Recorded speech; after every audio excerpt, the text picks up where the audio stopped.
Translation and purport by His Divine Grace A.C. Bhaktivedanta Swami Srila Prabhupada Ki. Translation. Thus the personality of Kali, by the directions of Maharaj Parikshit, the son of Uttara, was allowed to live in those 5 places. Purport. Thus the age of Kali began with gold standardization, and therefore falsity, intoxication, animal slaughter and prostitution are rampant all over the world. And the sanest section is eager to drive out corruption. The counteracting process is suggested above, and everyone can take advantage of this suggestion. Srila Prabhupada Ki. Om Jnana Timirandasya Jnananjana Salakayam Chakshurum Militam Yena Tasmai Shri Gurave Namaha.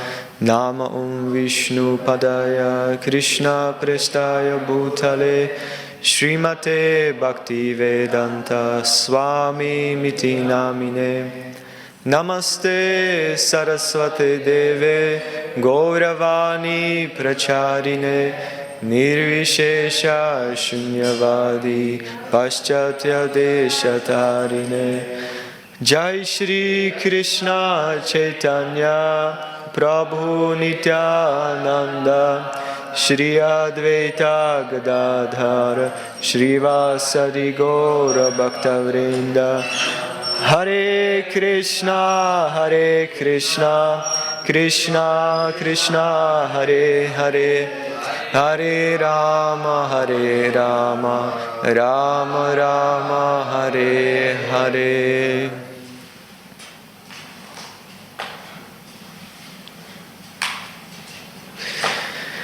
Hare Krishna. So before I start, I would like to request the blessings of devotees, Vaishnavas present in the temple room and those which are online. Please accept my humble obeisances. Vancha kalpa turupyascha kripa sindhubhya evacha patitanam pavanebhyo vaishnavabhyo namo namaha ananta koti vaishnava vrinda ki. Hare Krishna.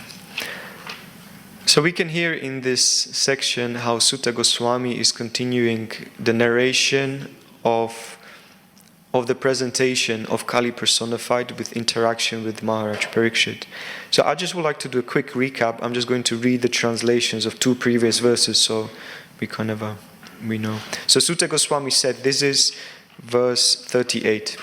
Maharaj Parikshit, thus being petitioned by the personality of Kali, gave him permission to reside in places where gambling, drinking, prostitution and animal slaughter were performed. 39.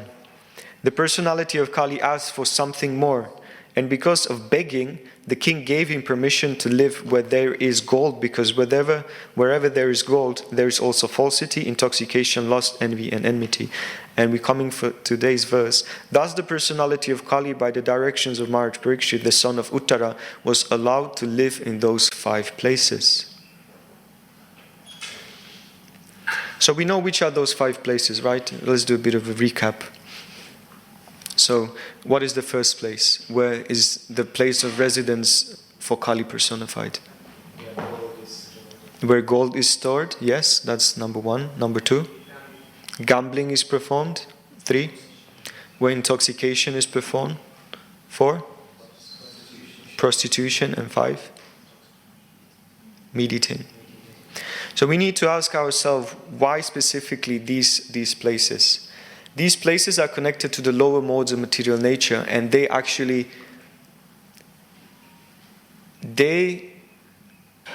indicating the lower type of sense gratification for those which are seeking sense gratification.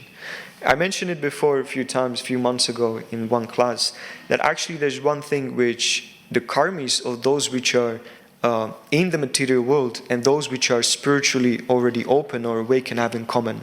There's one thing which we have all in common. Those which are spiritual seekers and those which are seekers of material enjoyment. Does anyone know? What is that one thing we have in common? Which is undisputedly we have in common. That's it. Seeking happiness. All of us are actually seeking happiness. But ultimately, Krishna Bhaktas or devotees, they're seeking happiness in trying to facilitate happiness of Krishna or happiness of other jivas. So, and the materialists are still seeking happiness. They're seeking happiness, but their places of seeking happiness are these 5 places. Prabhupada is speaking last few verses about gold, about how actually gold is, to a certain degree, dangerous, right? But then when you look at the altar, you look at Radha Gokulananda, you look at the deities, you look at Prabhupada. Some of the Prabhupada, he had, golden rings, right? Devotees gave him something sometimes. So the question is really gold dangerous? The answer is, again, presented by the 6 Goswamis, is all about how you utilize that gold. Because gold is nothing else, just an opportunity for happiness. It's an opportunity for you to pay for your happiness to a certain degree. So one thing we can discuss today is that Prabhupada in a previous verse, he speaks about inflation, right? That in a modern day and age, the actual value of money is not actually covered by the true actual value, which should be equivalent to the value of gold, or should be equivalent with gold. So back in the 60s, what happened, the French banks in France, they accumulated over the years like millions of dollars in their banks. And in one point what they did is they went to American government and said, look, we have a lot of dollars, like millions of dollars. Is it possible for us to exchange it for gold? And the American government was like bewildered. So what are we going to do? And the answer was, no, you can't. Why? Because we don't have gold to cover that money. So one thing we can learn from this is that if your devotional performance, again, like practical application in our devotional life, if your so-called devotional performance is not covered by Guru Parampara, if it's not authorized by the Parampara, by the devotees, by the Acharya, by your spiritual master, by the scriptures, by the Vaishnavas, then your practice has no value. It is sentiment. There's a story when, this is Gujruma Prabhu, he narrates this story and I find it very funny. So there was one lady, Indian-bodied lady, and she had shalagram in her home. Beautiful, beautiful, shining shalagram shila. And she was doing so much like puja every day, offering different paraphernalias, different upachars, bhoga, and she was worshipping this shalagram with a very beautiful, opulent way. At one point, she was so proud of a shalagram shila that she invited some brahmana, kind of a specialist, right, to recognize what kind of a shila it is, where is it from, and basically all the necessary details. So this brahmana entered the home of this lady, and he looked at the shalagram shila and said, "My dear mother, this is a doorknob."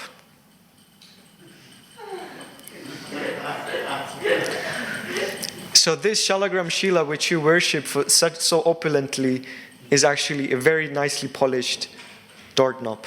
Did I pronounce it correctly? Doorknob? Doorknob. And she was bewildered. She was like, what do you mean? He said, the person who gave you this was lying to you. So let me ask you a question. Let me pose you a question now. Was that service accepted? Yes or no? Was that activity, was that devotion which this mother offered these different paraphernalias, was it accepted or was it not accepted? Okay, let's do a bit of a voting here. Hands up who think it was accepted. I need to see those hands, so put it high. Those who say yes, it was accepted, don't be shy, okay, those who think it was not accepted. Many of you are neutral or something, no? So again, let's do it again.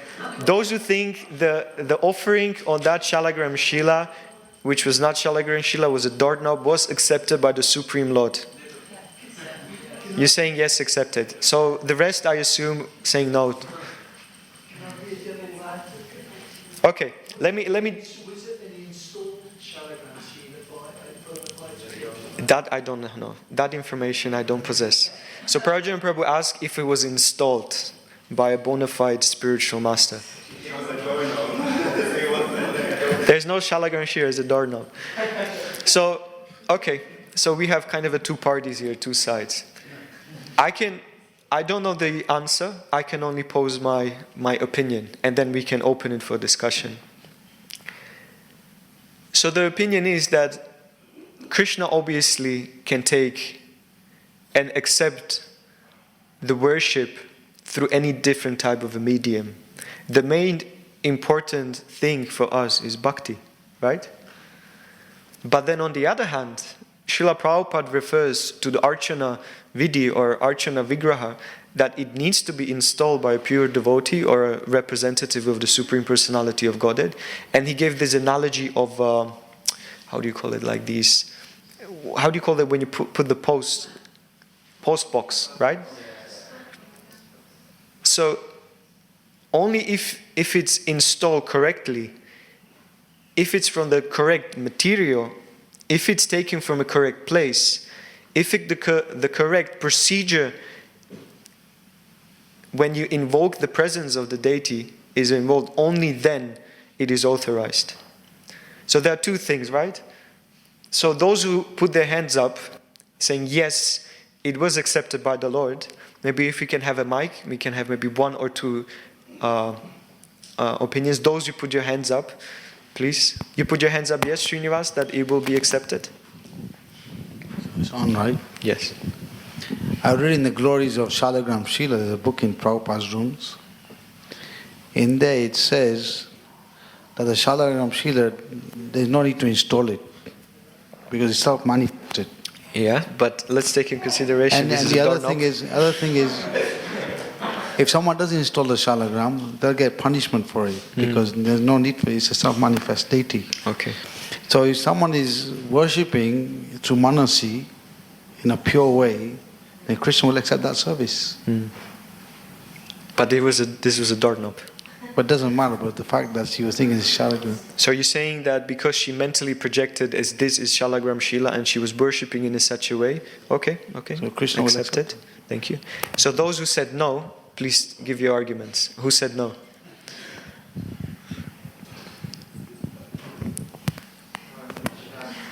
Don't be shy.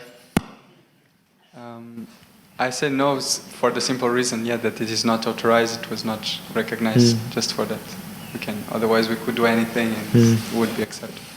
Yeah, you can worship any stone or anything. Okay, let's leave it there.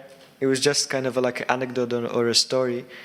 Ultimately, only Krishna knows if he accepted it or he didn't accept it. That specific worship or that specific those offering. So the point was that if the money, as mentioned by Prabhupada, if the paper money is not covered by gold, it doesn't have a value. So same thing we can apply this in our spiritual life. Our practices are actually sheltered and promised by the Acharyas and actually by Krishna himself. Krishna says that if you follow my path, you have my promise. I'll promise to you that you can come back to me. So this means this path specifically means certain yama and niyama, acceptance and rejecting.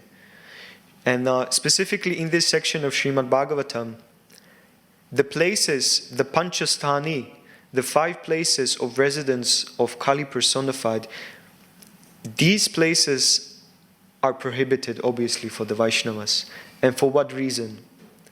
So let's go slightly and remember Bhakti Shastri or Bhakta course. What is the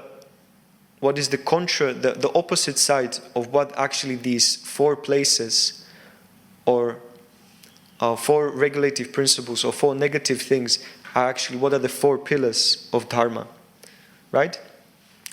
So let's go through it one by one. Mediting.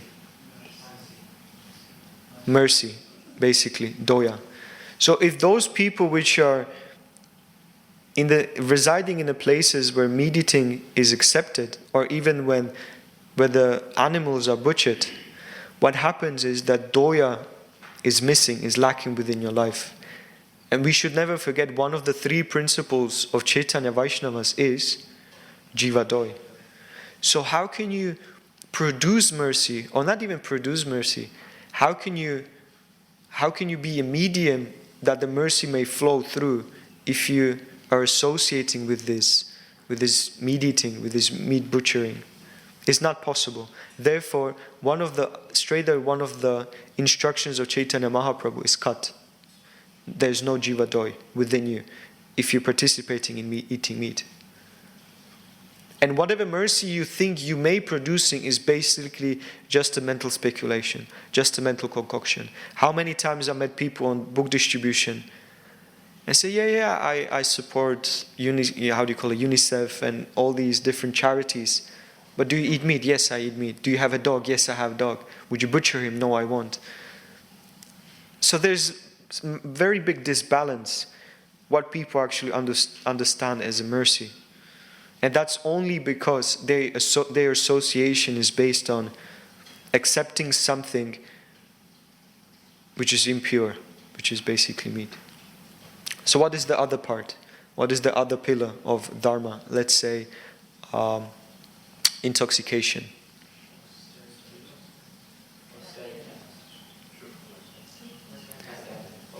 Austerity. So intoxication, why is connected with austerity? Because when you start intoxicating, what happens is that the immediate so-called satisfaction comes within you, within your mind, within your body. So let's say you're miserable in one point, right? Your mood is down, and you take some pills or something like that, and what happens? Your mood is up again. So this immediate effect, and austerity means that you understand the higher goal. You understand that after this long run, there is Krishna in the end.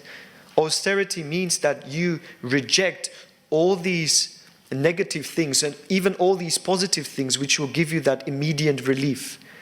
What for? For the bigger picture, for Krishna in the end, right? So your austerity is the highest austerity.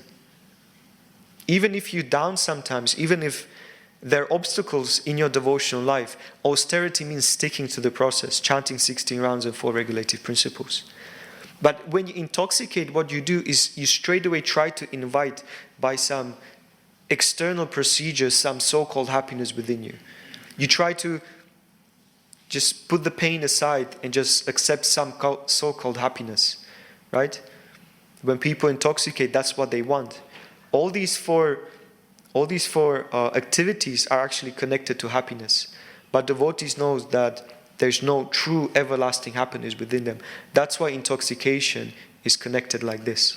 Okay, what's the third one? Let's say illicit sex. What is it connected with? Cleanliness. Not only external cleanliness, but internal cleanliness is very important for Vaishnavas to maintain. One of the 2 principles of, let's say, Pujari service is punctuality and cleanliness. Obviously, be on time and maintain certain standards of cleanliness. So one thing from my own personal reflection, which I may share with you, is that when you are invited by the devotees, or either on the altar or doing some, transfer services, because Krishna is supremely pure, if you desire to associate with Krishna, then you also have to develop that purity. So one thing which helped me in sense of when all these unnecessary thoughts come into your head, come into your mind, what you do is you try to focus on Krishna and focus on your service. For instance, it is very difficult to be on the altar when all these impediments within your mind are present there. But you know that the result that these thoughts are coming when you are doing this pure service is because before you've been lacking that control of your mind, if that makes sense. So, because we've been here for millions and millions of lifetimes, our mind functions in a certain way. But as a devotee, we have a progress which helps us to overcome that struggle and actually take control of our life. Prabhupada said animal life means no control. Man life means control. So we are Purushas to a certain degree. We are enjoyers. We are also in control. But the question is to which degree we are in control and for whom we are actually trying to maintain that control. So when you try to maintain control over your mind, over your senses, over your intelligence, we understand that that control ends up with offering that purity to the Lord, to Krishna. So that's why illicit sex and purity are very much connected, because of external and internal purity. And if you desire to associate with Krishna, that purity has to be maintained. So let your impetus to develop this internal, external purity be based on your service. Right? Like I knew that when I go on book distribution, on Sankirtan, or you do some service on the altar, you really, really have to push yourself. You have to push your sadhana just to control your mind, to control your senses. And the reason is because if you don't control it at that point, that anartha may pop in an incorrect time. And then you may feel like, oh my goodness, I'm performing such a service, but look at my state of consciousness, look at my state of mind. And even seemingly the greatest service may become a greatest obstacle, and you may become mental about it. Therefore, the correct way to protect yourself is constantly being aware that the services which I perform, they require a certain level of purity. Okay, so which one is another one? Gambling, right? Truthfulness. Because when you perform gambling activities, you actually want to overstep your allocated quota, right? In the Ishopanishad it's mentioned that everything belongs to the Supreme Lord. Ishavasam idam sarvam. And ultimately, if you, by certain illicit, certain activities, you try to invoke that Lakshmi within your life, those blessings within your life, and you indicating that I want more than I'm allocated, I desire more. So this hankering is actually the problem within our life. That's why gambling is prohibited. And I don't know I think Taruna mentioned it probably a few days ago, that regarding the gold. Actually, it's interesting because Prabhupada speaks very much about in certain economical and financial words he's using just to share with us the importance of utilizing gold as such.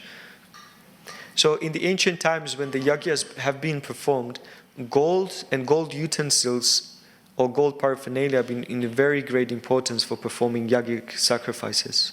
So you've been offering different paraphernalia, starting with fruits, with anna, what do you call anna? Grains. You offer ghee, and you also offer different paraphernalia, including gold. So there is certain value within gold because it's the purest of the metal. And if you look even on Vishnu, the way he's got ornaments around him, he's decorated with jewelry, right? He's decorated with golden ornaments. What's the name of the gem that Vishnu always has on his chest? Kaustubha gem. So all these paraphernalias which are on the body of the Lord are personalities. And we should also understand that gold as such is not a bad thing, only if you utilize it correctly. There's a pastime where Prabhupada said that Prabhupada received $1 million donation in the morning. And then he said, in the evening, I'm beggar again. What does this mean? That Lakshmi is, how do you say, chanchala, which means flickery. It in one point it's with you, and the next point it's not with you. So then, when you utilize gold, when you utilize money in the right way, you don't develop greed within you. So I mentioned this past time, I think I mentioned it with the sabbatical boys, that once Taruna Prabhu, we've been in the kitchen, And there was a gentleman or someone who left a suit, a fresh new suit. And we look, there was a brand there, and there was a shirt, there was a tie, there were shoes, there were socks, everything was there. It was brand new. And it looked good, right? It looked good. But then Taruna Prabhu started showing it to David, then there was Daniel, and if he presented this new suit to the devotees, and they've been washing pots, right? So Taruna's like, look at this. And they just look at it, observe it, and said, okay, and continue doing their service, washing the pots. So one thing which I was really intrigued by this situation was that when you present something to devotees of seemingly of value, they reject it because they're washing pots for the Lord. And if you do it other way around with the karmis, right? Imagine you put karmi person, okay, you have to wash the pots. And then you come with a brand new suit in front of it. I guarantee he would just probably jump for it and just take it. Because it was offered like this. Just for free, just take it if you desire it. So I found it was so interesting that the true value for a Vaishnava, true value for a devotee is not based on material possessions, rather in the activity or a service he's actually doing. So when we say, all glories to your service, there's certain value within it. All glories to the activity you perform for the Lord. All glories to what you do to please the Supreme Personality of Godhead. And this in itself cannot be equal with any amount of money within the world, right? You know the pastime of, what was it, Sanatana Goswami and the touchstone. There was this personality who I think by the benedictions of Shiva, he was performing lot of tapasya and austerities. And he requested Shiva, please give me greatest blessings you can give to someone. And what Shiva did, he blessed him with association of a pure devotee. He said, you go to that person. So he went to Sanatana Goswami and he saw the touchstone with the bin, within the garbage. And he asked Sanatana Goswami like, oh my goodness, do you possess this touchstone which contains everything into gold? He said, yes, I do. So if you desire, take it, it's yours. But then the person had some intelligence. He went away and then he kind of ticked. It was like, my goodness, if the touchstone was within the bin, that means that there is something of more value. So he went back to Sanatana Goswami and said, if you reject such an important possession, what is that what you have? And Sanatana Goswami replied, throw it away and I'll share it with you. And the value which was the holy name, chanting of the Hare Krishna Maha Mantra. And by the way, the touchstone is still there somewhere in Vrindavan, as far as I know. Somewhere in the river Yamuna. So if anyone's hankering for that touchstone, you need to dive very deeply into Yamuna and find it somewhere, if you desire to be rich. But by the process of diving in Yamuna, I guarantee that something will change within you.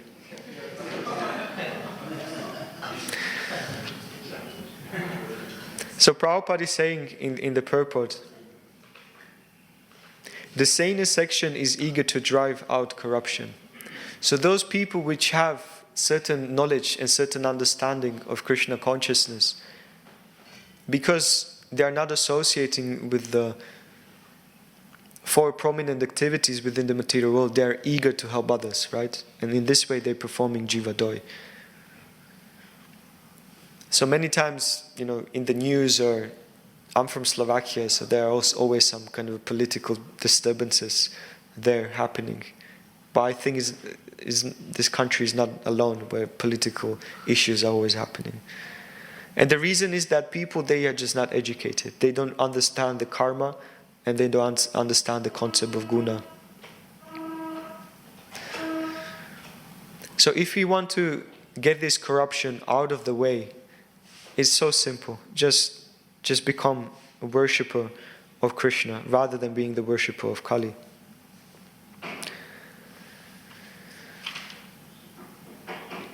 So we kind of discussed this Panchasthanani, which are the 5 places of residence of Kali personified. There are 4 more verses. to kind of finish this chapter. And basically last 5-6 classes, devotees been going through the same thing, right?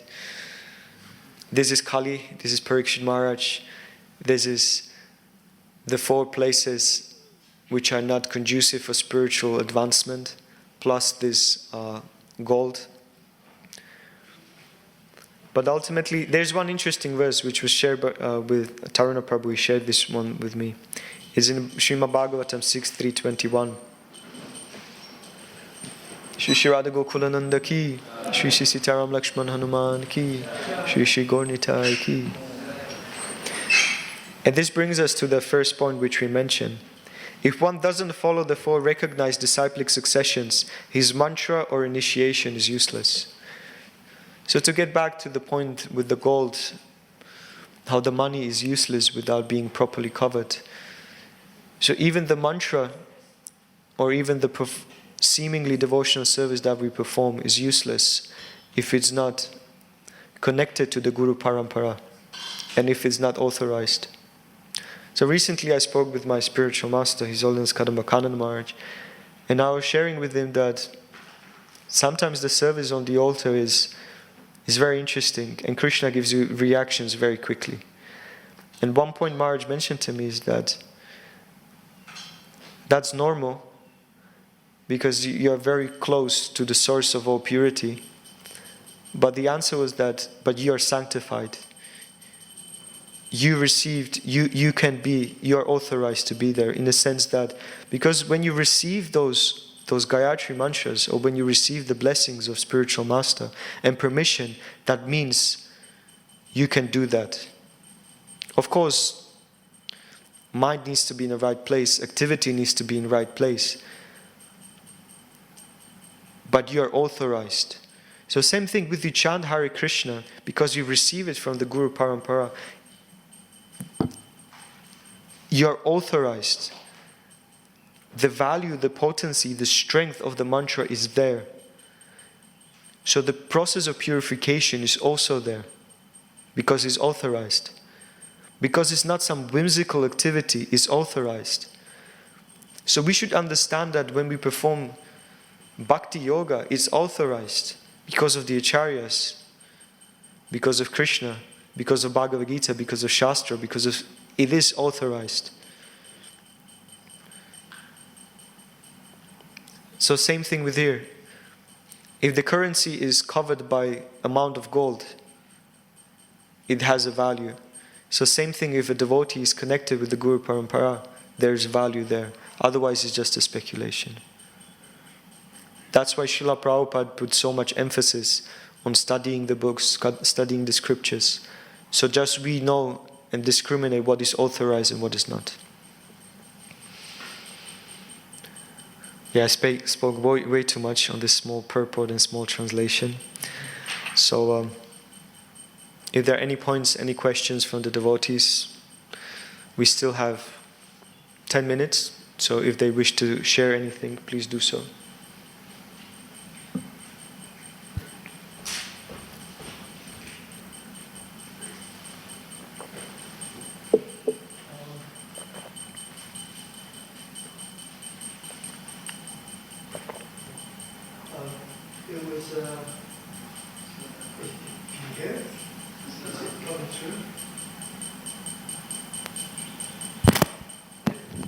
Is it?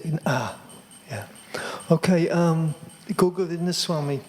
It's very interesting. You know, he was, I think maybe Chaitanya Bhagavat, but he was speaking about how the deities themselves also, if the worship is not bona fide, in other words, they're not following regulative principles, the people themselves were offering, and it said that some brahmanas are not, they may be eating fish even, and this sort of thing. And he says, what happens there? Or that in fact, that there's the occasion when the cook is so full of devotion, but the priest is not. How does it get accepted? And he gave an example where it's in Chaitanya, I think Chaitanya Bhagavat, where even before it gets to the altar, this devotion that is within the kitchen, the altar's, it doesn't need even get to the altar. It's accepted while it's in the kitchen. That was one. And the other one is that, for instance, where some of these brahmanas, they may not be following regulative principles even. But the Lord, in his view, he says, or he's thinking, there are all these devotees, they're coming from my prasadam, thousands of them every day. I must accept it on their behalf. And that was a very nice other thing. So the Lord takes the initiative. He's seeing all these people wanting this Mahaprasadam, so he will accept it. So I thought these are very wonderful aspects to the unknown part of bhakti, that there's some things you can't see because that's within the Lord himself, and how he will accept even before it's got to the altar, or how he sees all the devotees coming, so he'll accept it on their behalf. So it was just, there were nice points that Gauragovinda Swami, and it was to do with Mahaprasadam and points made for Mahaprasadam. So I just share that. That was a lovely point. Thank you, Prabhu. Yeah, okay.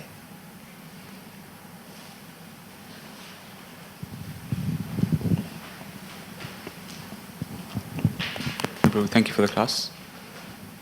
My question is, if falsity, intoxication, lust, envy, and enmity already existed in places of gold, how did Kali actually influence? Can you repeat that slightly louder, Yeah. please?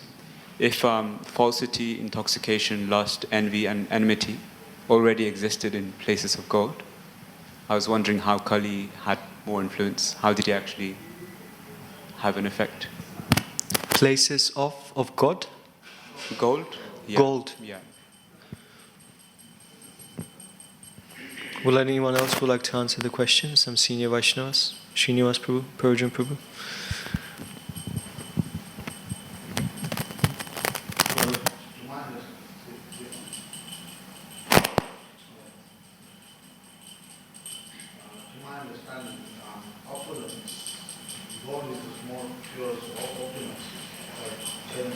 Can you turn it on?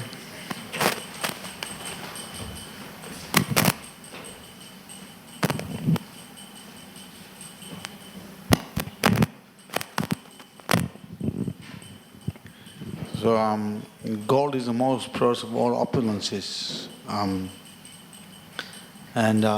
We did discuss yesterday how even certain temples in India, a few years back they found they had a lot of gold, for the Lord's service. So all opulences are meant to be used for Krishna's service. So anything for sense gratification will degrade us. Anything for Krishna's service will purify us. So, and like you quoted, we should see everything as for Lord's pleasure, not anything for ourselves. So, if we have that mindset, then everything in the material world will not disturb us if we're using it for Krishna's service. If we do it for ourselves, then we get contaminated. That's the higher understanding. Okay. Any other points or any other questions? Vaishnavis? No?